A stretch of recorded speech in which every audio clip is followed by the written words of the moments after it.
Good evening. This is Jayanto Roy Chaudhary, and you are watching the budget special from the Secretariat. With me is Mr. Ashok Dhingra, formerly of KPMG, now a partner with Ashok Dhingra Associates. He's a specialist on taxation laws and a number of other revenue-related issues. I have Rupa Dutta on my right. She was from the Indian Economic Service and was the principal economic advisor to the Ministries of Industry and Commerce. And on my left, I have Rahul Ahluwalia, head of the Foundation for Economic Development, a think tank specializing in deciding policies or in helping create policies for the Government of India. First of all, I'll go to you, Mr. Dhingra, because it's all about taxes. Yes. This is one budget which is designed to please the middle class, and I think there are a lot of smiles, which I can see. Of course. So how do you look at it, and how much of a help will it be in terms of taxes? At the outset, I would like to say that this is one budget which has ticked all the boxes. It has pleased the masses, it has pleased the industry, it has pleased all the stakeholders, and people are quite happy. Probably it is beyond their expectation. I'll start with direct taxes. On direct taxes side, particularly in personal taxation, middle class was expecting that the exemption limit may go up to 10 lakhs from 7 lakhs. And beyond their expectation has gone to 12 lakhs. So if you are in new regime of taxation under personal taxation, then you don't have to pay tax anything up to 12 lakhs is the normal limit, and 75,000 is the exemption. So no tax is payable with people having a gross income of 12 lakhs 75,000. I think nobody expected this. And all other changes brought in the Income Tax Act and with the proposed new bill for income tax coming in place, I think are the welcome measures on direct taxes side. Mr. Dhingra, just as a kind of aside, what is the percentage of taxpayers covered by this, this benefit that is being given? I think large volume of people are there which are going to get the benefit. I don't have the exact data with me because I'm not a hardcore income tax guy. Yeah. So we are more of an indirect tax guy. And customs guys, but yes. It's about 3 crores. It's about 3 crores. That's quite a large number. I mean, it's welfareism to an extent, and of course, it's a consumer boost. So, Rahul, how do you look at it as a consumer boost? Consumer boost, like we discussed, so the reason is 3 crores is there are 8 crores income tax filers, and 5 crores out of them don't pay tax anyway. So it's all the rest who have now gotten this boost on their numbers. And the number she mentioned is 1 lakh crore. In terms of revenue foregone, so that's the number that is extra in consumer pockets.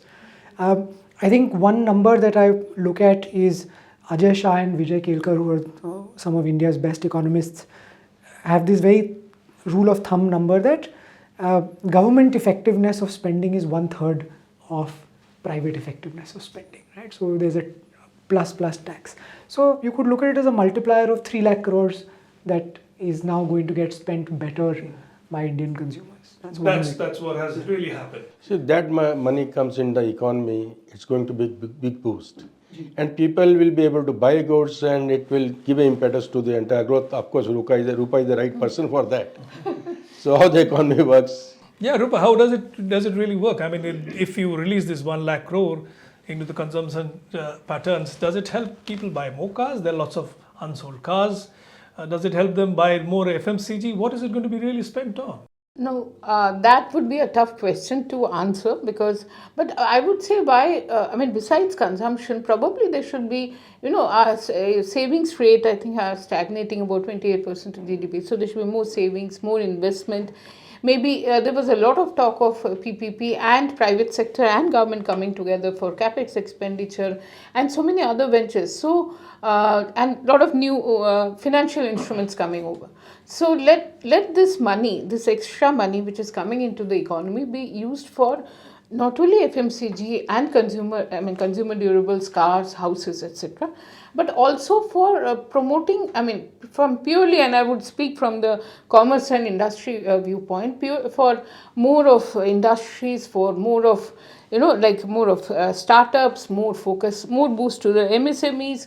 Let's look at more of manufacturing, more of exports. So this money with the right kind of financial instruments and with the right kind of incentives should help in giving a big boost to the economy Why only 6.7% rate of growth? We have estimated, the survey was saying that we should have 8% rate of growth for next 25 years, around 25, if we have to reach the Vikasit Bharat goal of 2047, where we are looking at $32 trillion as GDP.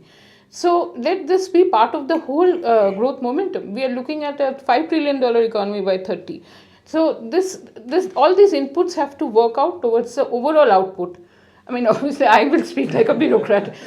So, how to boost the economy? That's good. That's good. I'm going to go into another area where you will have a lot to say. But first, I will start with Rahul, and of course with Dhingra Sahab. Rahul, is there a Trump effect on this entire budget? Do you see that in the way customs duties have been rejigged? Not directly, right? Because they haven't done anything very drastic on the duty side. They have rationalized duties, which is definitely a positive move, and I think Dhingra sir will have much more to say. Rationalization is helpful because any importers can avoid sort of disputes on the custom side. You know, there's not going to be this, okay, does my product get classified in this slab versus that slab? All of these kinds of fights go away. So that's definitely good. But there hasn't been some kind of drastic lowering of duties across the board or anything which would have been a more obvious. Some small or tweaks, should I say? I think directionally, at least we have not heard of any duties going up, which had been the unfortunate trend in the 17 to 19 sort of period. Yeah. A reversal of the Everybody was building yes, tariff walls. yes. That's So true. that's not happened, and I think that's actually the absence of an increase is evidence of a positive. Mr. Dhingra, will you speak about the way can these steps really help exporters and exports coming into India? And then I'll come to you because we really need to understand what's going to happen. Most of our markets are stagnating. Markets abroad, that is. Yes, Mr. Dhingra, on the customs front. Janta, before I respond to your question, I would like to add what Rahul has said. That as far as Mr. Trump is concerned, it's 10 days he's in office. He is already a geopolitical disruptor and he is a nationalist. There's no doubt about it. He loves his country. He's trying to do what he thinks is best for the country. His means or methods, we may have a quarrel with that. But his objectives, I don't think we can question that, or we have a right to question that. Yes, it has impacted a lot of policy changes and brought in policy changes. I will not say that Indian government has brought in those changes, but yes, there are a lot of things which are weighing on the minds of the finance minister, which is showing. I give you a couple of examples in customs side that people pay custom duty when they import certain things and they file a bill of entry. Now, once a bill of entry is filed and all the taxes are frozen, and then subsequently any change happens in the rate of tax or in the value of the goods, or any negotiation happen with the supplier and higher money is paid or some money refunded by the overseas supplier, then those amendments under Section 149 of the Customs Act are generally rejected by the authorities, in spite of there being a humongous volume of the judgments of the high court tribunals in favor of such amendments.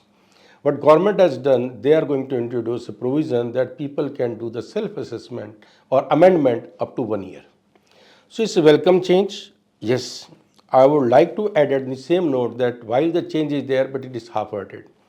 At least the FM should have given the 3 years window for people to do it, because by the time you realize that you made a mistake, paid higher tax or lower tax, the already 1 year window is over. So if there is a 3 year window is done, then it will reduce not only taxes, it will bring in certainty as well to the issues. And also the lot of litigation will come down in that. And other changes in the customs are really industry friendly, where the government has brought in changes in line with and they have picked up probably a cue from Mr. Trump that lot of protectionist measures have been added, but at the same time they are good for our domestic industry.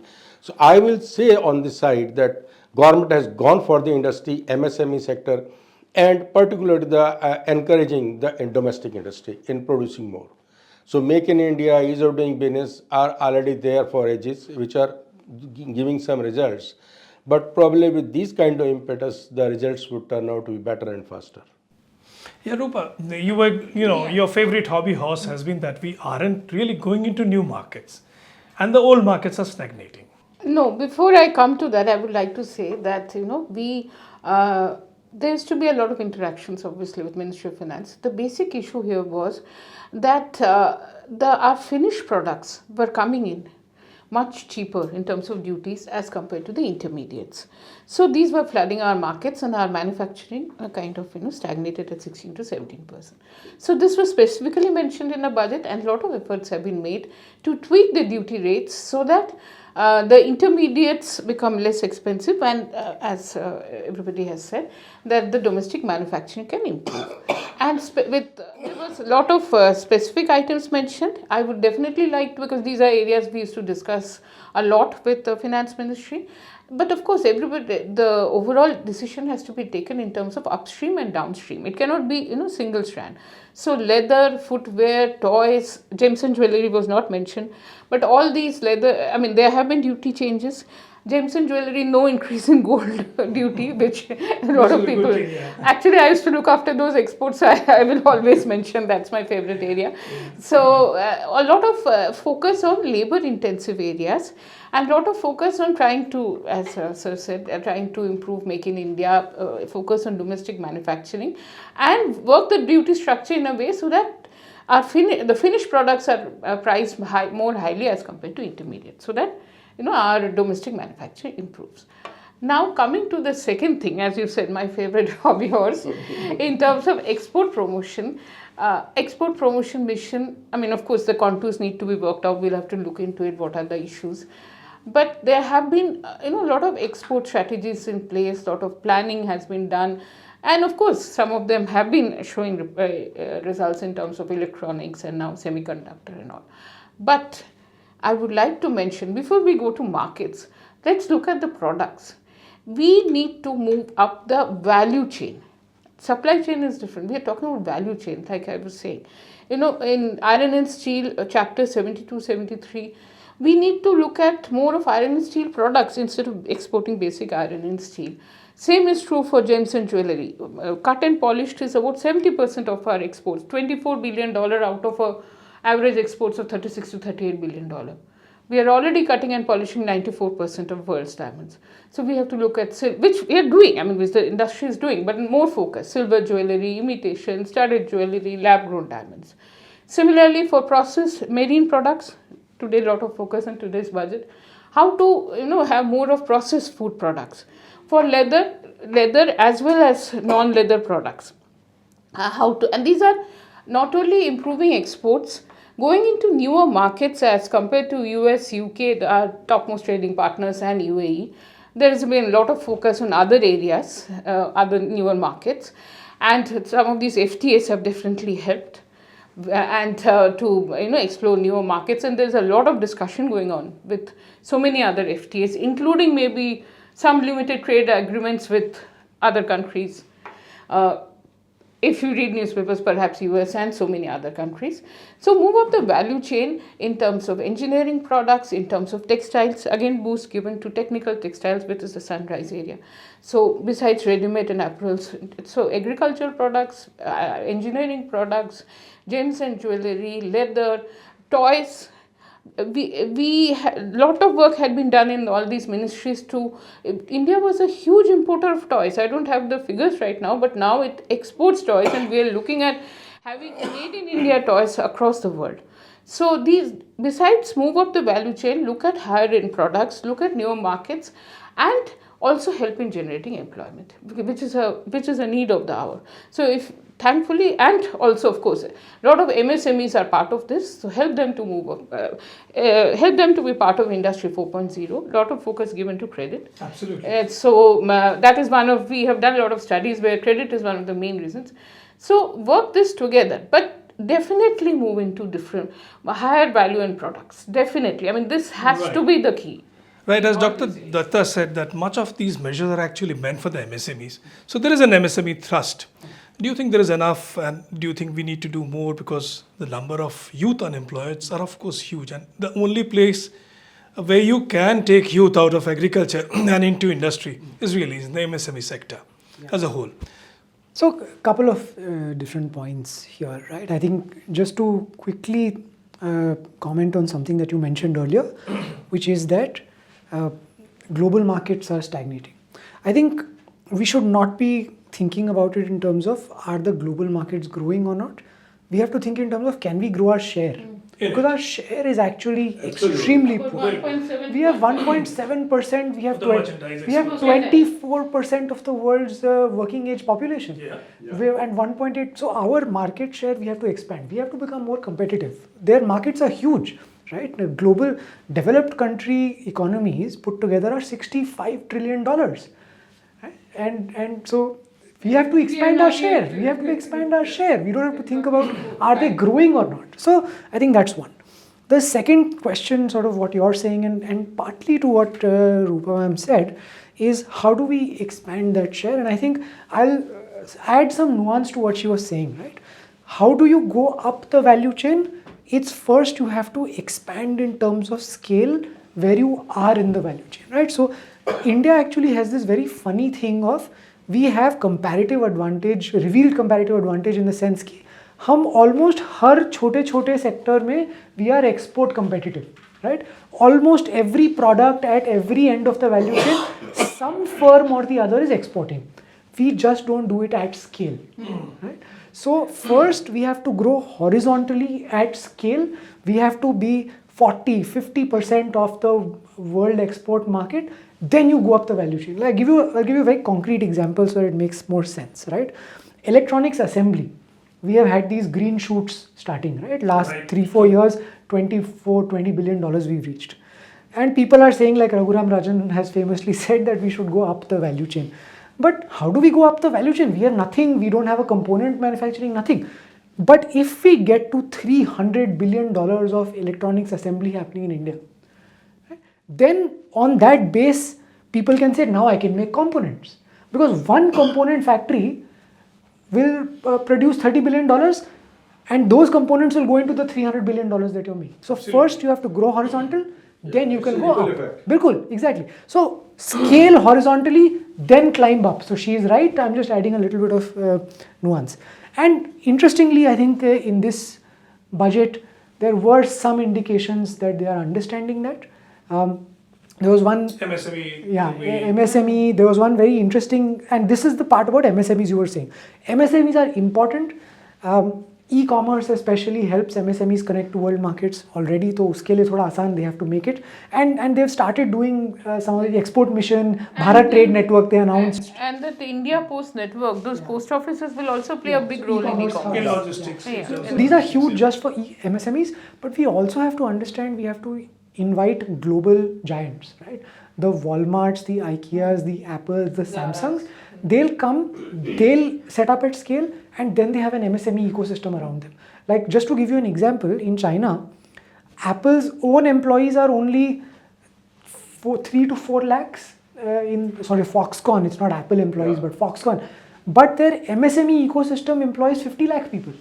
Yes. So it's a very large ecosystem. So we must boost big firms to boost MSMEs, alongside, of course, just focusing on what do the MSMEs What the do. MSMEs are doing by themselves. Rahul, if you allow me, I like to add. Please. You heard this term, yesterday, get out of the way. This is one of the biggest challenges in our country, and we work at the ground level, and that is where we feel the challenges are there. If the infrastructure and the support from the bureaucracy is there, then they should be encouraging the industry and not creating impediments in the hands of the industry. They are just putting fetters there and not creating an environment. Whatever government does, the implementation is not that great. If the implementation improves by 10%, I think in no time we will be one of the largest exporter of all these products Rupa has said, because already non-tariff barriers have been put in place.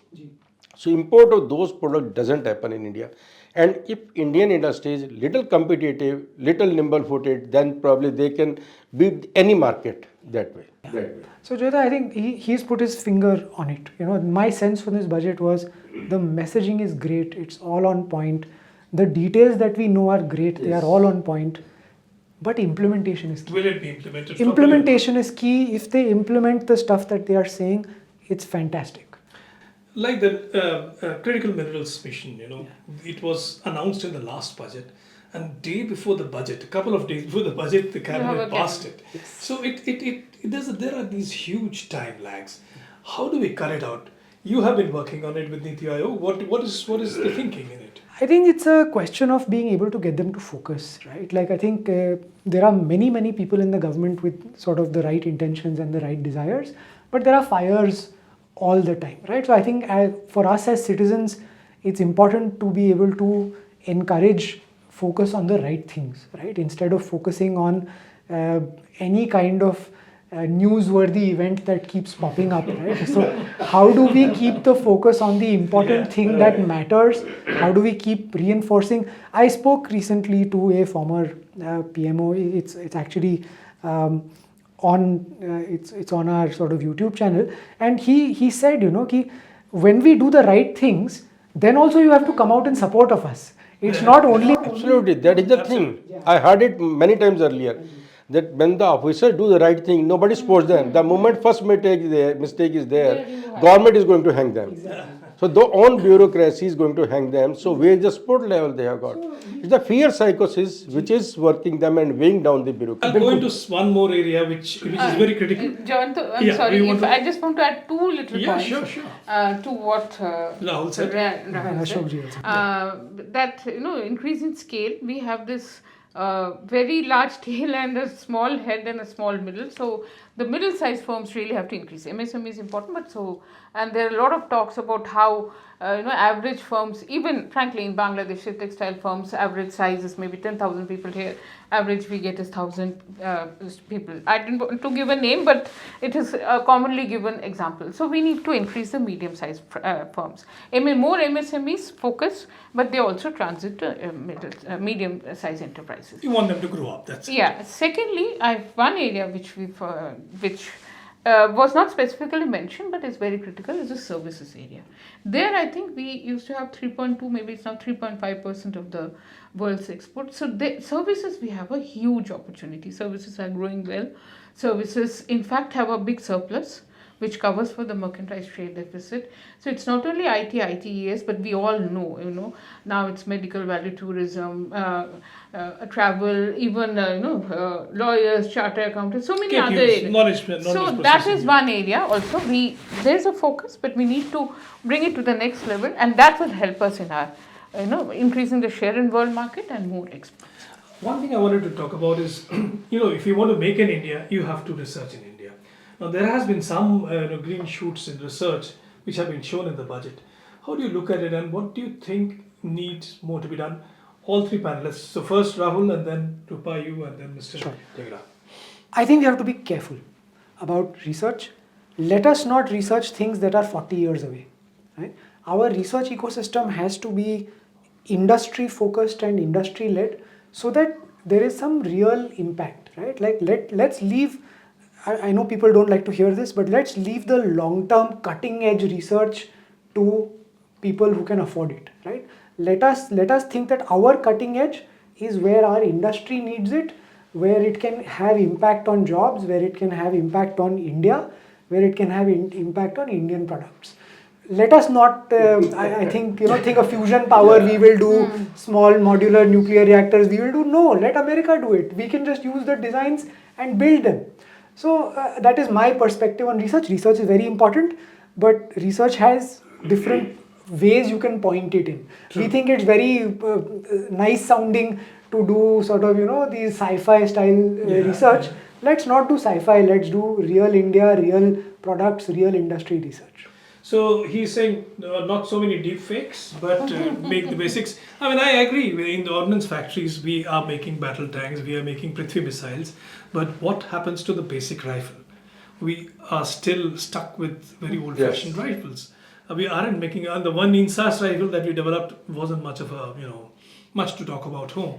I'm not talking about defense, but where do you see our R&D efforts heading, and do you think we need to do much more there? Yeah, I think maybe I don't know whether we should mention this point. Last budget had talk about a fund of, I'm forgetting the amount in the previous budget, which No, not Fund of no. funds, yes, Fund you of said. funds for startups and all is different. This was a talk for R&D. This Okay. was in the last budget, so we can check it. National research. National Yeah, research, yeah. so maybe those kind of funds where you have more. I would not know much of details of this, but I can say that where you have more of academia and and the industry collaboration. Maybe a few IITs are doing it, maybe a few management institutes are doing it. But if probably again this was discussed. If we do some kind of hub and spoke model and we create some nodal points and then the spokes would be the interactions, and as I write, yes, I also feel by going for very high tech, which while we may have the intelligence, but do we have the means? So let us look at what improves the lives of day-to-day lives of people. How does R&D and industry, academia come together to promote better quality products, move up the value chain, look at how to promote manufacturing, industrialization, and exports. True. Mr. Dhingra, any last thoughts and then Yes, I would like to. First, I'll largely agree with Rahul because what we need today and tomorrow, we should do that research and not what we'll do after 20 years or 40 years. Because the industry needs today that something tangible should come in and we become a developed economy by 2047. That is the immediate goal should be there. At the same time, a small group of researchers or the funds can be allocated for long-term research having a global implications, and the science kind of research should be there. And that is where Rupa has said that we have our institutes, IITs, they are the best in the world. Why not we create them as innovation hubs, like the way the MIT and other institutes are there. So we should develop these, create funds for that, and particularly we should encourage PPP model there, where the industry should come in, sponsor certain projects, and which they should be able to commercialize them. That model, I think, will work better for us, and that is where R&D sector, we are already there, we have the best brains, we have the means and the abilities. We just need the infrastructure and the ability to bring everybody together. That is what we need at this point. last thoughts, your concluding thoughts on what the budget actually means, and on the expenditure front too. What do you think? Was it the right mix, or do you think it should have been changed? Quick answers, please. Quickly, I think the budget sounds are right. I just want to reinforce what Mr. Dhingra said earlier. I think implementation is going to be the ultimate key, and getting out of the way is the most important thing that government can do. We have to get out of the way of businesses. We have to let private investment and exports explode in this country if you want to do well. I'll just stop there. Let things And take an example of, say, the startup movement. Today, 130,000 startups, okay? Who even say 5-6 years back thought that startups would be so. So these are some of the good examples which can be emulated across sectors. And just one last thought, there was a talk about Jan Viswas 2.0. Jan Viswas 1.0 was also spearheaded by DPIT, and to reduce those compliances and remove those laws, it was a huge effort by the whole team, and our ministry, all across ministries. So we are looking at Jan Viswas 2.0 and more such measures as you said, sir. Get out of the way, reduce compliances. This was mentioned today. Reduce the inspection route and make things as much online, accountable, upfront and positive as possible. This Vadse Vishwas scheme is one of your, I think, key issues in this, where you are trying to resolve those old tax disputes. So a lot of measures mentioned today. Implementation with the right kind of spirit and approach, I'm sure we are going to do well in terms of a Vikasit Bharat. Last words. I think this is one of the best projects where a lot of policy changes are being brought in. The only challenge, as we all agree, that is going to the implementation. Secondly, coming from our experience of dealing at the ground level, if the officers are not trained and they are not told that they have to follow these rules, what the government is bringing, there is no meaning in bringing these rules and changes. So this is where the challenge is coming, that the people are not implementing, they interpret in their own way, and they know that if they confirm any tax demand, nobody is going to question them. They can be questioned only if they drop it. That mindset has to change. Yeah. If this change is brought, I think that one of the best things that can be taken away from this budget, and that is where we request the Honorable Finance Minister that they should bring in some accountability for the wrong actions of the authorities if they do not follow the law.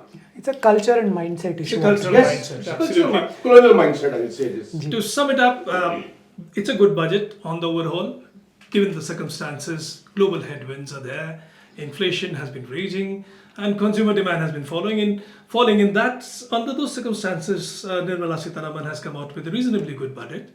Yes, we have to watch out for the implementation, and yes, we have to watch out that the license permit Raj does not reinforce itself. We are still way down in the ease of doing business is index, and we need to come up. Unless we come up, we cannot attract either foreign direct investment or our own industrialists to invest more in India. Thank you, ladies and gentlemen. This is all from Secretariat today.